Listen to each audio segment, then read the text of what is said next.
My respectful pranams to all Atmajyotis. First, let us understand the essence of 6 chapters of Bhagavad Gita. As you are aware, Bhagavad Gita is set in the background of Mahabharata war. The armies of Pandavas and Kauravas are facing each other. Arjuna is the warrior of Pandava's side, and Sri Krishna is his charioteer. Seeing the army of the Kauravas, who are his relatives, Arjuna gets confused. Arjuna becomes depressed. He has to kill his relatives, friends in the war.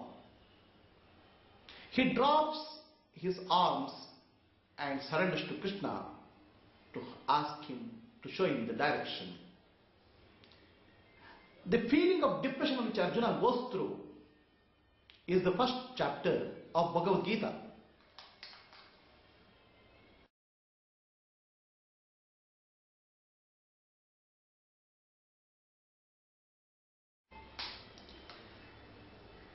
So, the Krishna starts teaching Arjuna the Bhagavad Gita. Now, this is a classic case. Somebody is getting depressed. We can give always some motivating talks, be successful, fight the war and all.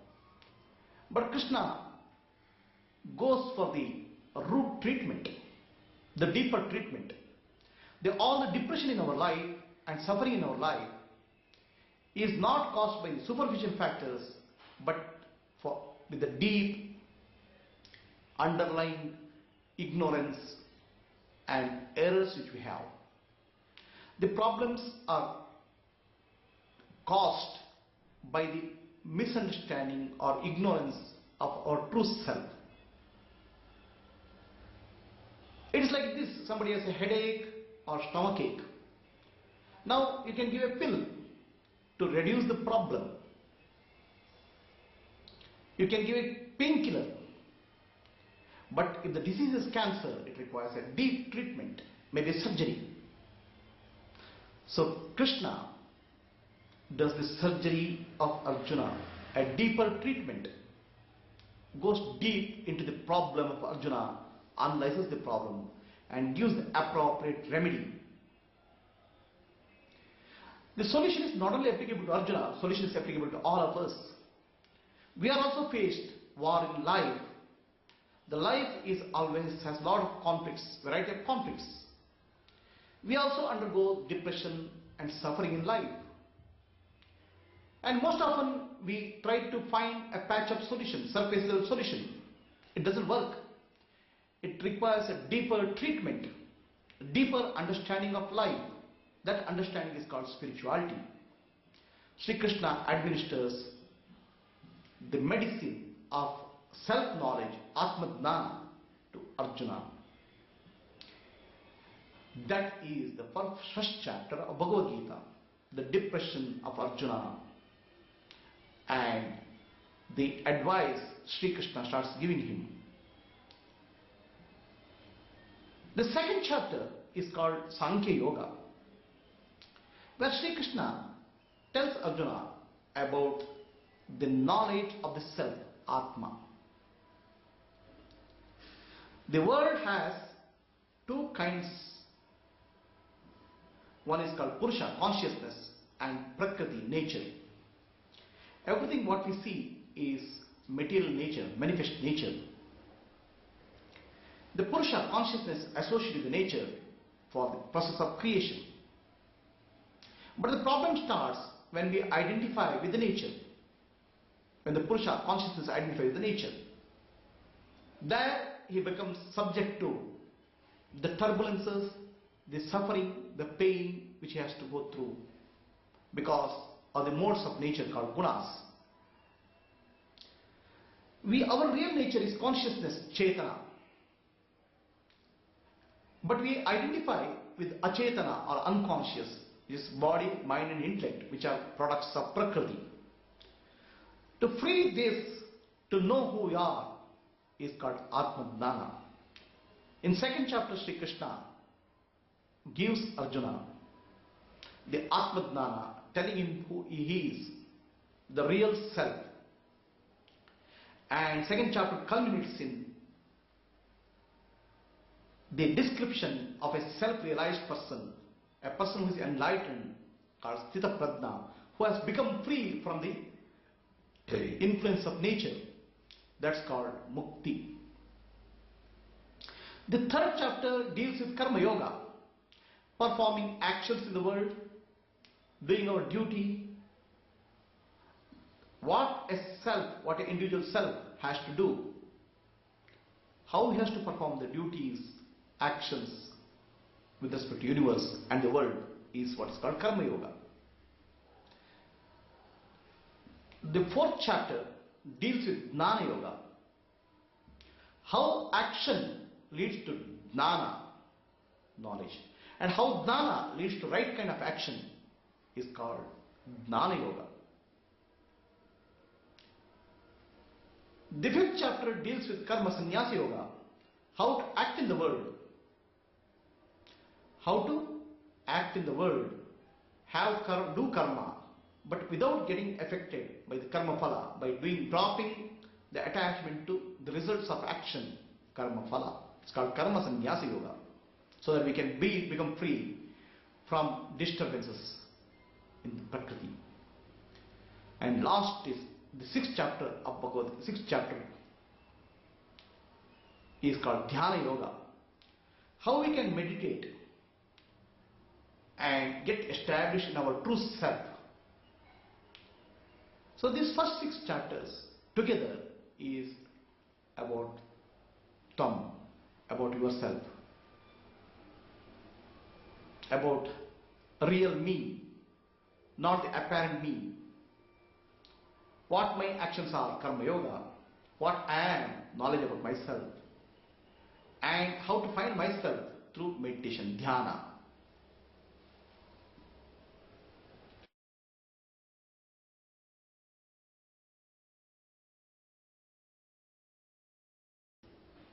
The next 6 chapters of Bhagavad Gita deal with Tat, the highest principle, the Brahma, the universal consciousness. We understood what is Tam in the first 6 chapters. The next 6 chapter deals with Tat, about the Lord, about the universal consciousness. If you have to understand the Lord, the analogy will help. Wave, ocean and water. All living beings are like waves in an ocean. They are called Jiva. The ocean contains all the waves. Water is the substratum of the ocean and the wave. Water is called Parabrahma, Nirguna Brahma. Ocean is called Saguna Brahma, or Lord, or Ishvara. And all living beings are waves. The waves have to understand they are nothing but a part of the ocean. The ocean is nothing but water. The wave realizing that I am water is realization for the wave, liberation for the wave. Similarly, for all of us, realizing that we are a ocean, we are a wave in the consciousness. We are nothing but consciousness. We are nothing but Atma. Atma is nothing but Paramatma. Leads us to liberation. This relationship between the Atma and Paramatma, by knowing more about Paramatma, the Lord, as described in chapter 7 to chapter 12. Chapter 7 is called Jnana Vijnana Yoga. The knowledge of the self can be converted into Vijnana, wisdom. The knowledge gets converted to wisdom. It becomes experiential knowledge. Knowledge that fire burns is theoretical knowledge. But once you touch the fire, it is experiential knowledge, wisdom. Jnana Vijnana Yoga deals with conversion of the knowledge of the self into wisdom of the self. Chapter 8 deals with Akshara Parabrahma Yoga. Akshara Brahma Yoga. It describes that which Parabrahma, the universal consciousness, which is imperishable. Everything in the universe keeps on changing, changing the shapes, form and names. Everything in the universe is perishable, what is manifest. The unmanifest, the imperishable behind this. The water as substrate of the ocean is described in Akshara Brahma Yoga. The next chapter deals with Raja Vidya, Raja Griha Yoga. It describes that principle which is most secret, which is to be told only for a sincere aspirant. It's called Raja Vidya, Raja Griha Yoga.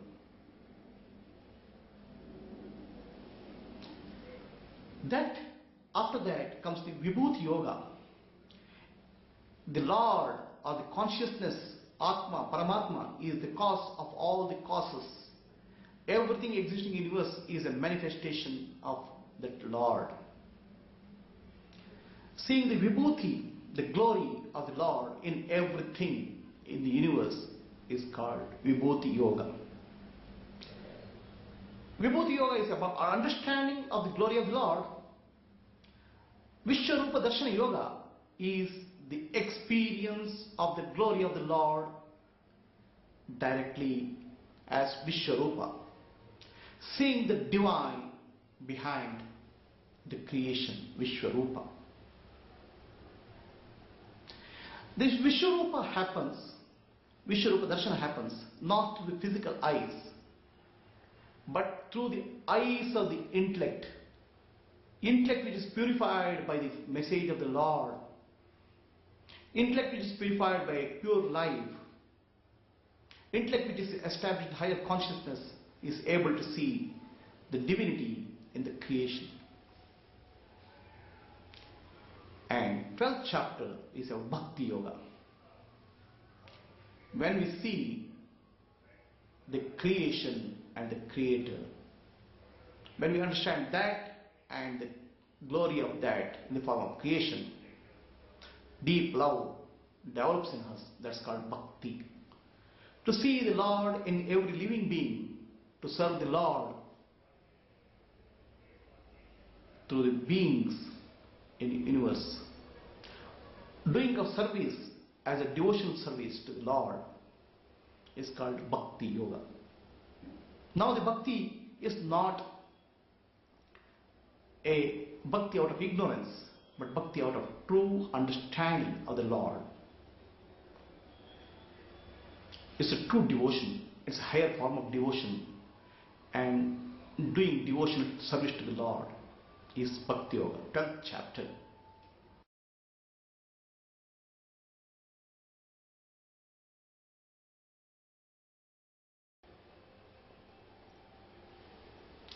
As we understood, chapter number 1 to 6 is about Tvam. Chapter number 7 to 12 is about Tat. And chapter number 13 to 18 is about Asi. That thou art is essential message of Bhagavad Gita. So, chapter number 13 to 18 is about union. For union, we have to do disunion. We have to drop what we are not to find out what we are.